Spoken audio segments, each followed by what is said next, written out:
Hey y'all, it's your girl Miranda.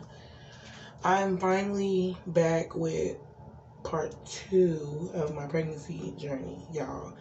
I know I want to say it's been probably about a month since I posted part 1. So if you have not seen part 1, you need to click off of this one and go click on part 1. Yeah. Guys, I'm so sorry that it took so long to even come out with part 2. I've been going through a lot. Been a lot of things going on. Trying to move. It's just, yeah. Haven't moved yet, y'all, but in the process still. But, so pick up to where we left off on my part 1 video. I had my son November 3rd of 2014. Y'all, I wasn't going to put this in the video, but I'm going to go ahead and put it in here because this is something that did happen around that time. So after I did have my son, I had my son by myself. When I say that, I mean nobody was there with me. My mama was supposed to show up. She never showed up, y'all. My mama, y'all, if y'all know my mama, if y'all know me personally, then y'all know my mama. But my mama has battled a lot throughout her whole life, and she lies a lot. When I say a lot, I mean a lot. It's like, that's her first language, is to lie. So my mama has a famous lie that she uses when she's supposed to be on her way to something important and she knows she's supposed to be. She has this lie that she used. It's always, oh, I'm stuck in traffic, or it's a police officer behind me. And I'm trying to drive responsibly, because I'm going to be honest, my mama ain't got no license, and that's just real. She not driving anymore. She going through other things right now. But she was driving at that time. Moving forward, it's not that she can't drive, just FYI. It's just her license was suspended, and that's just what that is. She's a perfectly good driver. Y'all gonna have to excuse these white spots on my shirt. It's lint. I cannot get it off for shiz. So it's there. Anyway, moving forward. Anyway, my mom never showed up. I had my son at 5:24 in the morning. Basically, bright and early on November 3rd, I had him. My mama didn't show up until 2 or 3 o'clock that evening.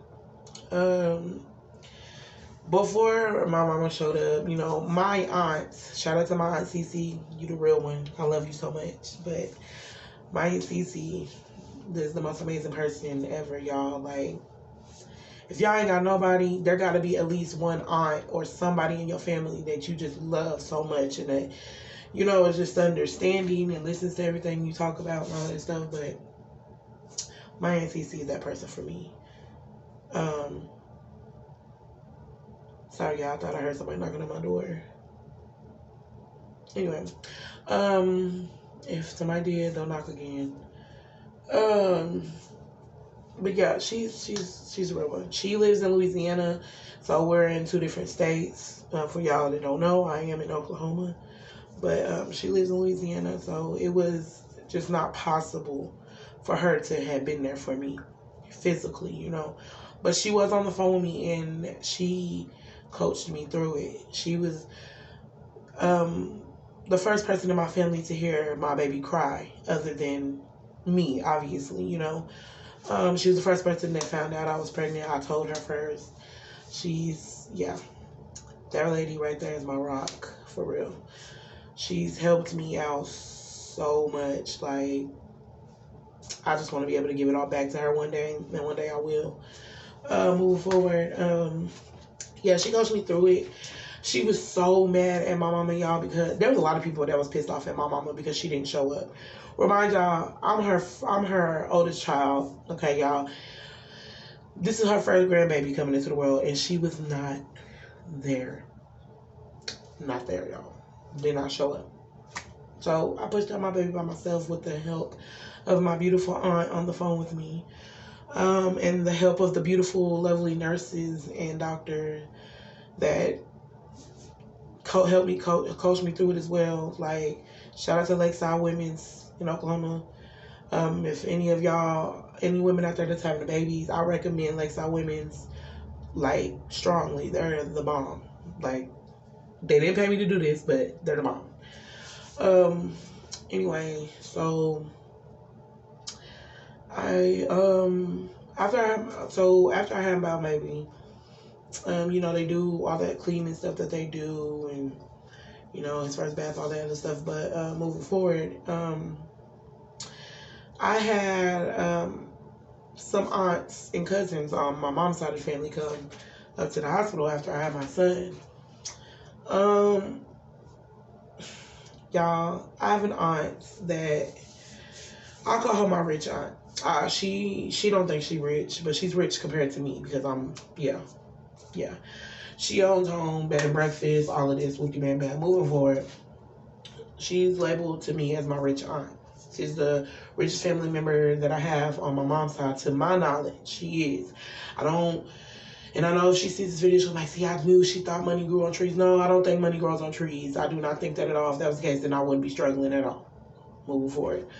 Anyway, yeah, because y'all, that's another story. I'll make a story about her too.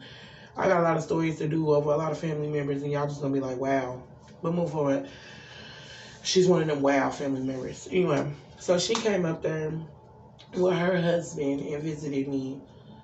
I had a cousin that came and visited me. One of my mom's ex-girlfriend's sister came up there and visited me. Yeah.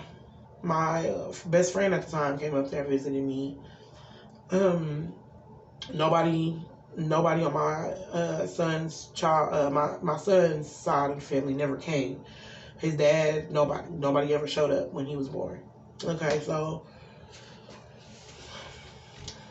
during the time that I was in the hospital after I had my son, my aunt was there a lot. This is the rich aunt that I keep telling y'all about.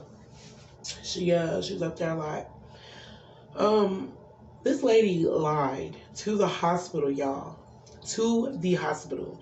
Told them that I didn't have nowhere to go, that I didn't have nowhere to take my baby, that I was homeless, and all this other shit, y'all, for real. Remind you, I was not homeless.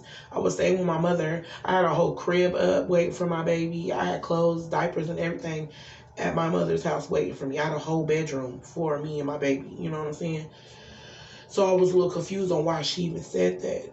Anyway, long story short, DHS worker came in and spoke to me. And basically I had to go through all this BS because my aunt lied. I didn't know that's what had happened until later on. Then they had told me that she was the one that told them that I was homeless. Remind y'all, I didn't find out about who told them this until after she had left. My aunt left and never came back up there to see me, after she did that.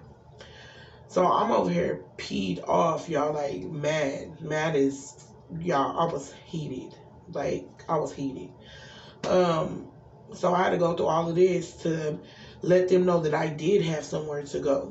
I had to prove that I was getting mail at the address that I was staying at. So my mom, when she did finally come up there, she did have to bring paperwork with mail with my name on it and all of that to show the people up there that I did have somewhere to go.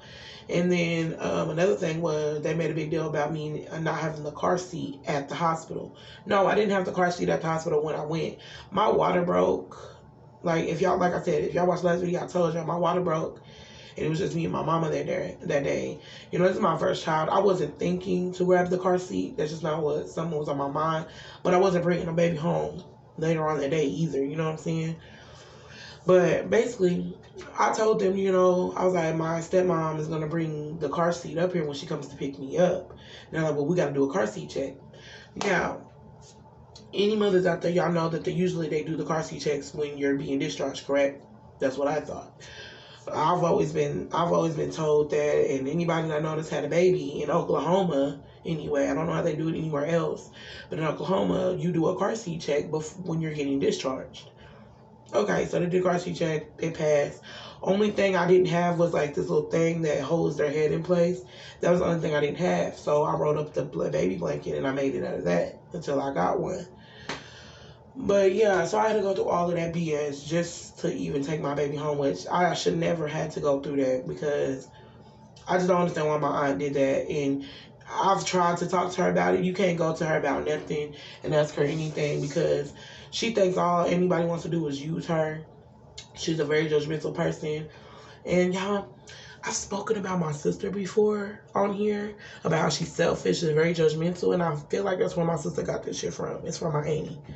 But feel like I'm onto something here, but that's the next story. Anyway, I took my baby home, y'all. I don't want to say that I had postpartum because I don't know. Maybe I really don't know what postpartum looks like, but from what I've seen about postpartum is they're really sad all the time. They don't really care for their baby sometimes, like all this other stuff. But man, now looking back on it, I feel like I was possibly suffering from postpartum. But I'm not. I don't know, y'all. I'm just gonna be honest. I don't know. But y'all, when I got home with my baby, I was so happy, but I was so sad too, y'all. Like, I was sad that I had my baby. I was sad that I wasn't sad that my baby was out, but I was sad because I had a baby and the daddy wasn't there to help me, I was sad that I had my baby by myself. I was sad because I was still living with my mama. Like, it was a lot. I was sad because, like, I lost a lot of people after I got pregnant, y'all. I did.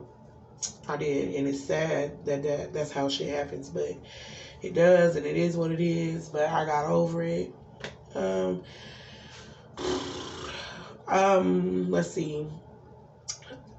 I want to say my son was like 3 months old. Me and my mama got in this huge fight, y'all. This huge fight. She stole money from me, basically. She stole like between $200 and $300 some dollars. I can't exactly remember exactly how much it was, but it was a lot, especially for somebody that just had a baby, didn't have a job. Oh yeah, hold on. Yeah, didn't have a job, all of that stuff. I needed that money. Single parent trying to take care of a newborn. I needed that money. She stole it from me.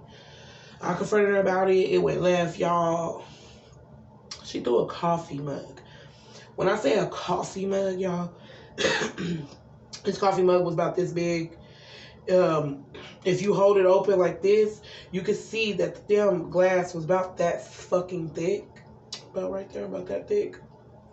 And it was a big coffee mug. It was glass. She threw it at my newborn. Okay, y'all?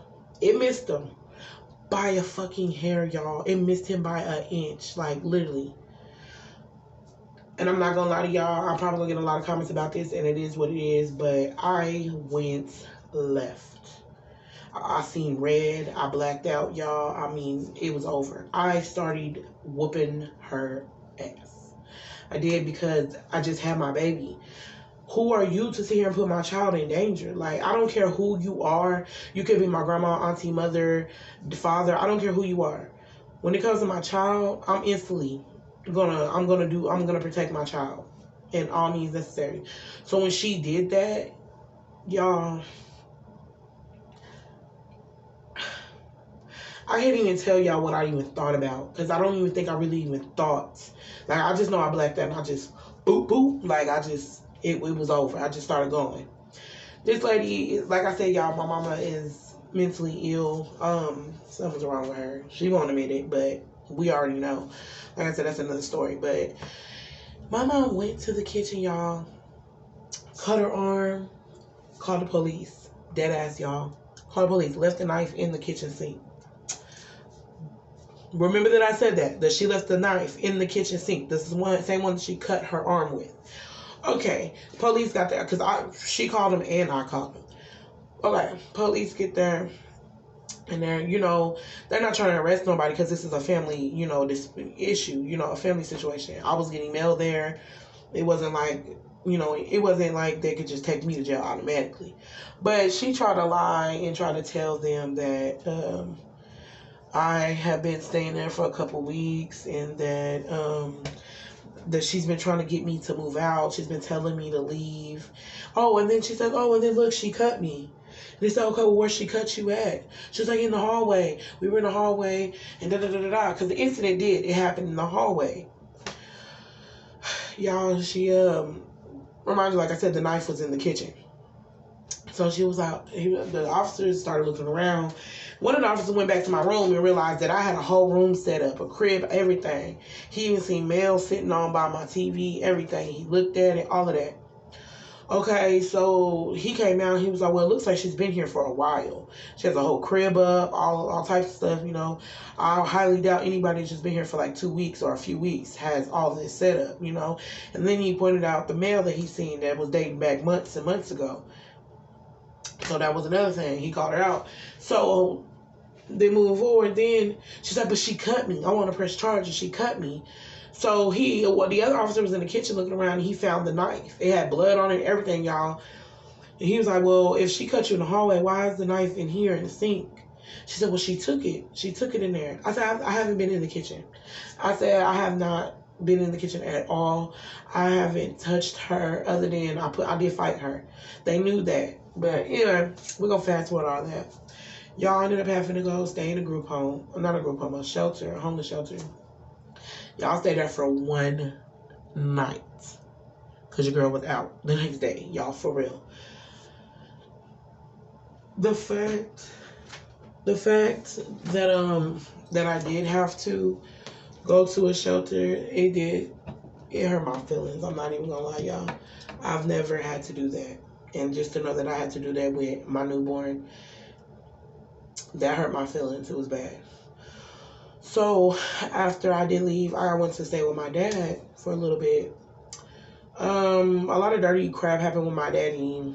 That's not something to talk about. I'm not even gonna go get into that because, yeah, I'm just not. But some dirty crap happened with my daddy. My daddy lost his place. Me, my daddy, and my son ended up gonna go stay with my grandma.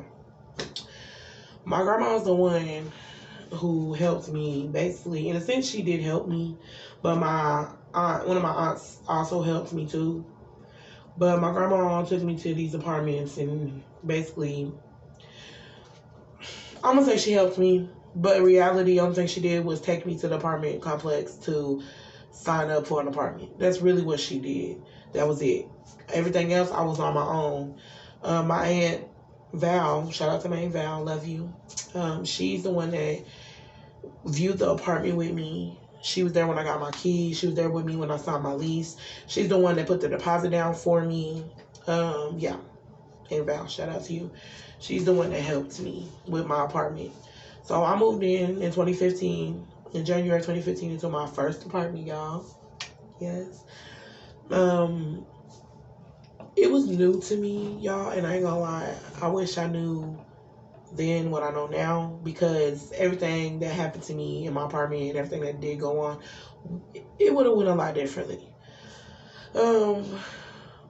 Yeah, so, you know, I had a 2-bedroom townhome. I had electricity, gas. For a long time, I was great. You know, my bills were always paid. Shout out to my stepmom, Angel, though, too, because she helped me out a lot. She paid my deposits for my electricity and my gas. She bought me some movies, a DVD player.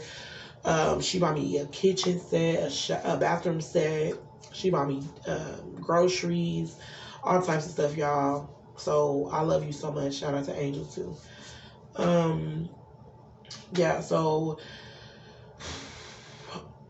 I decided to be a nice big sister because my little brother was struggling and he had a baby too that was around my son's age. So I let him come and stay with me. The agreement was he was supposed to help me pay bills, put food in the house, keep the house clean. He didn't do none of that. He never cleaned up anything. He never paid a bill. He never put food in the house. He never did any of that. But I steady let him stay there. Then when I did try to put him out, it was so hard. Like, it was hard. He would never leave. Like, he would try to scoop up in my house before I would go to work to try to stay in my house. Then I had let my daddy stay with me, and he did me wrong too. He didn't help me pay anything, put food in my house or nothing like that. It was like I was trying to be helpful to people. I was opening my home up to people, and I was trying to help them, and everybody was doing me wrong, y'all. Every last one of them. Basically, to make that long story short with that apartment, me and my son went to go spend the weekend with my mom.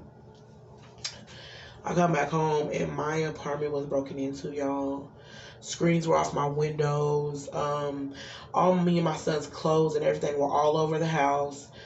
My toilet was busted. It was filled up with, I don't even know what, clothes and boo boo and everything. My sink was messed up. My mirror was busted. I had graffiti all over my walls. And then rats, y'all. Big rats, size of fucking chihuahuas in my apartment because it was nasty. So my first thought was this breaking habit had to have happened as soon as I left. As soon as I left. Because it just had to have sit open like this all weekend.